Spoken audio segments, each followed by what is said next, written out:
আগামী 24 ঘন্টার মধ্যে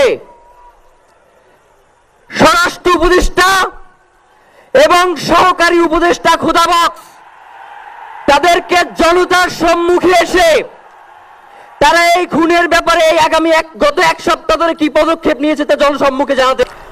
আমরা কি এখানে কান্নার জন্য এসেছি? আমরা এখানে কিসের জন্য এসেছি? আমার ভাইয়ের রক্তের বদলা নেওয়ার জন্য আজকে আমরা এই জানাজায় দাঁড়িয়েছি। প্রিয় ভাইয়েরা, আজকে কবি নজরুলের যে বিদ্রোহী দুটো লাইন, যাকে ওসমান হাদি তার আদর্শ মনে করত, আমি চিরবিদ্রোহী বীর বিশ্ব ছড়ায় উঠিয়াছি একা চির উন্নত শির।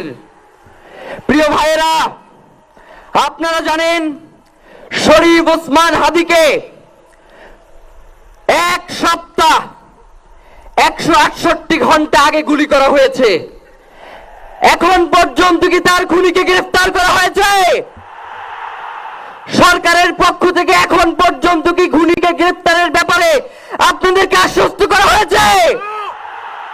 তারা কি এখন পর্যন্ত আমাদেরকে জানিয়েছে যে খুনি কোন জায়গায় রয়েছে?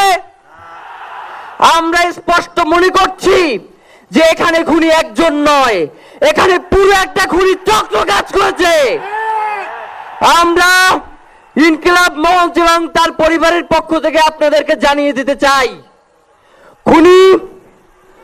খুনের পরিকল্পনাকারী, খুনের সহায়তাকারী এবং পুরো খুনি চক্রকে বিচারের আওতায় নিয়ে আসতে হবে এবং আগামী 24 ঘন্টার মধ্যে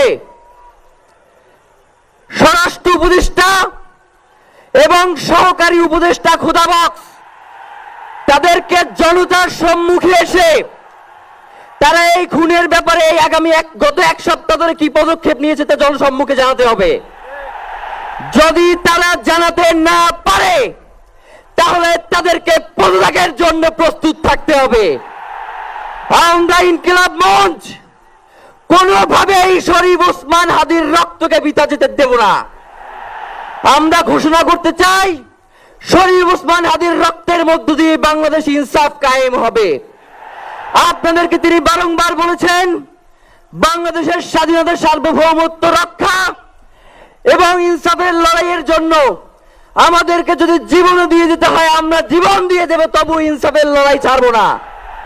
সুতরাং প্রিয় বন্ধুগণ, আমাদেরকে ইনসাফের লড়াই লড়তেই হবে। আপনারা রাজি আছেন কিনা? এবং সেই সাথে আমরা আরো বলতে চাই, সিভিল মিলিটারি ইন্টেলিজেন্সের মধ্যে ঘাপটি মেরে বসে থাকা আওয়ামী দোসরদেরকে চিহ্নিত করে গ্রেফতার করতে হবে। প্রিয় সংগ্রামী বন্ধুগণ,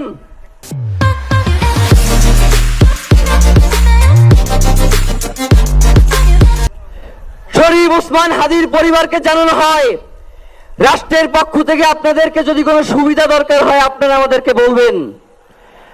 আমরা শরীফ ওসমান হাদির পরিবার থেকে রাষ্ট্রকে জানাতে চাই, যদি এই রাষ্ট্রকে রক্ষা করতে শরীফ ওসমান হাদির পরিবারের 5 সদস্য তার ভাই এবং বোনদের যদি রক্ত লাগে তারা দেওয়ার জন্য প্রস্তুত রয়েছে, তবুও এই খুনিদেরকে চিহ্নিত করে বিচারের মুখোমুখি করতে হবে। আমরা আপনাদেরকে আরেকটা ঘোষণা দিয়ে আজকের বক্তব্য শেষ করতে চাই, ওসমান হাদির নিরাপত্তার জন্যই কোন জায়গা থেকে তার লাশ নিয়ে যাওয়া হবে আমরা জানি না। ওসমান হাদি ভাই কি মৃত? তিনি আমাদের লক্ষ কোটি তরুণের মধ্যে জীবিত রয়ে যাবেন ইনশাআল্লাহ। আপনাদেরকে জানিয়ে দিতে চাই, কোনো ধরনের সহিংসতা ছাড়া আমরা যেহেতু ওসমান হাদির লাশকে আমরা জাতীয় কবি কাজী নজরুলের পাশে দাফন করার ব্যবস্থা করতেছি, আপনারা সবাই এই প্রোগ্রাম শেষে জনতা মিছিল নিয়ে শাহবাগে চলে যাবেন। আমরা ওখানে গিয়ে আপনাদের সাথে দাফনের পরে কথা বলবো। হয় বাংলাদেশের স্বাধীনতা সার্বভৌমত্ব থাকবে, বাংলাদেশের ইনসাফ কায়েম হবে, নয়তো আমরা বাংলাদেশের জন্য রক্ত দেওয়ার জন্য সবাই প্রস্তুত রয়েছি। এবং ইনকিলাব মঞ্চ ব্যতীত কারো কোনো প্রোপাগান্ডায় আপনারা কোনো ধরনের সহিংসতার পথ বেছে নেবেন না। আমরা ইনকিলাব মঞ্চের পক্ষ থেকে আপনাদেরকে জানাবো কখন কি ব্যবস্থা গ্রহণ করতে হবে।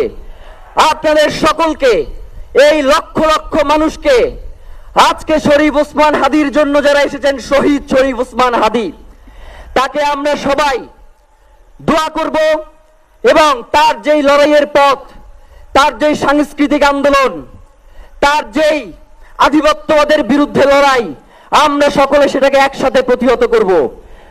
বাংলাদেশ জিন্দাবাদ, ইনকিলাব জিন্দাবাদ, নারায়ে তাকবীর, নারায়ে তাকবীর। দিল্লি না ঢাকা, দিল্লি না ঢাকা, গোলামি না আজাদি, ক্ষমতা না জনতা, আপোষ না সংগ্রাম, দিল্লি না ঢাকা। আমার ভাই কবরে, খুনি কেন বাহিরে, আমরা সবাই হাদি হব, গুলির মুখে কথা কব, আমরা সবাই হাদি হব। নারায়ে তাকবীর, ইনকিলাব ইনকিলাব, মুজিববাদ মুর্দাবাদ, ইনকিলাব জিন্দাবাদ।